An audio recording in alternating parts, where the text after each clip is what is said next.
আসসালামু আলাইকুম প্রিয় শিক্ষার্থীরা, আমি শিরিন সুলতানা চলে আসলাম নতুন একটি ক্লাস নিয়ে। আলোচনা করব বহিঃপিণ্ড নাটকের বর্ণনামূলক প্রশ্ন 4 নাম্বারটা নিয়ে। সেই 4 নাম্বারে আমাদের কি আছে একটু দেখো। কতে আছে কথ্য ভাষা হইল মাঠঘাটের ভাষা, ক্ষুধার বাণী বহন করার উপযুক্ততা তাহার নেই। কথ্য ভাষা বলতে আঞ্চলিক ভাষাকে বলে, যারা গ্রামের ভাষায় কথা বলে তাদের ভাষা।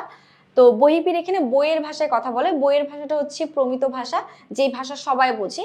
বহিঃপিণ্ডের বিভিন্ন দেশে বিভিন্ন শীর্ষ বা মরিদ, তাকে বিভিন্ন জায়গায় যেতে হয়, সবাই সব ভাষা বুঝে না, কিন্তু বইয়ের যে প্রমিত ভাষাটা সেটা সবাই বুঝে, শুদ্ধ ভাষাটা। সেই জন্য সে বইয়ের ভাষায় কথা বলে। আর কথ্য ভাষা মানে আঞ্চলিক ভাষা সে কথা বলতে চায় না কেন? কারণ সেটা মাঠঘাটের বা হচ্ছে মাঠঘাটের ভাষা, বা হচ্ছে তোমার যারা কাজ করে গ্রামের মানুষ তাদের ভাষা।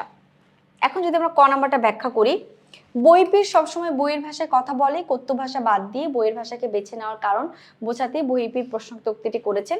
বহিঃপিণ্ড নাটকের কেন্দ্রীয় চরিত্র বহিঃপিণ্ড। জমিদার হাতেম আলী পীর সাহেবের নাম বহিঃপিণ্ড হওয়ার কারণ জানতে চাইলে তিনি বলেন যে দেশ জুড়ে তার অনেক ভক্ত থাকায় তাদের সাথে যোগাযোগ সহজবোধ্যতা আনতে তিনি বইয়ের ভাষায় কথা বলতে শুরু করেন, কেননা তার একার পক্ষে সব অঞ্চলের ভাষা আয়ত্ত করা অসম্ভব।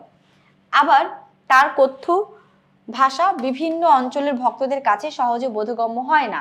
এর পাশাপাশি তার মতে তিনি যেহেতু খোদার বাণী মানুষের কাছে পৌঁছে দেন, তাই এতে গাম্ভীর্য থাকা চাই। কথ্য ভাষা সেই গাম্ভীর্য উপযুক্ততা নেই মনে করে তিনি বলেছেন কথ্য ভাষা হলো মাঠঘাটের ভাষা, খোদার বাণী বহন করার উপযুক্ততা তাতে নেই।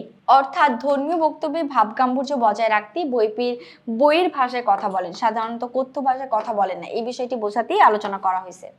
ক নাম্বারটা শুনলাম, এবার আমরা আলোচনা করব হচ্ছে খ নাম্বারটা। দেখো, নাটকে সাহস ও স্বাধীনতার প্রতীক হচ্ছে তাহেরা। তাহেরা চরিত্রটি বিশ্লেষণ করো। অবশ্যই নাটকে তাহেরা একটা স্বাধীনতা নারী, তাকে জোর করে বহিঃপিণ্ডের সঙ্গে বিয়ে দেওয়া হয়, কিন্তু সে সেখানে থাকে না, সংসার করে না, কারণ সে স্বাধীন চেতা হতে চায়, নতুন ভাবে জীবন শুরু করতে চায়। অন্যদিকে তার বাবা মা হচ্ছে খুবই পীর ভক্ত ছিল, তাহেরাকে জোর করে বিয়ে দিয়েছে। তাহেরা সম্মতি নিতেও চায় নাই, বহিঃপিণ্ডের বিভিন্ন ছল চতুরি করে তাহেরাকে সঙ্গে নিয়ে যেতে চেয়েছে, কিন্তু তাহেরা এই সকল কোনো কিছু সে মানে না, সবকিছুর ঊর্ধ্বে সে। সেজন্য আমরা বলতে পারি তাহেরা চরিত্রটির মধ্যে সাহস ও স্বাধীনতার প্রতীক লক্ষ্য করা যায়। ক্লাসটি এই পর্যন্তই। পরবর্তী পর্ব নিয়ে বা পরবর্তী বর্ণনামূলক প্রশ্ন নিয়ে খুব দ্রুতই আসবো। সে পর্যন্ত সকলে ভালো থেকো, সুস্থ থেকো। আল্লাহ হাফিজ। আসসালামু আলাইকুম।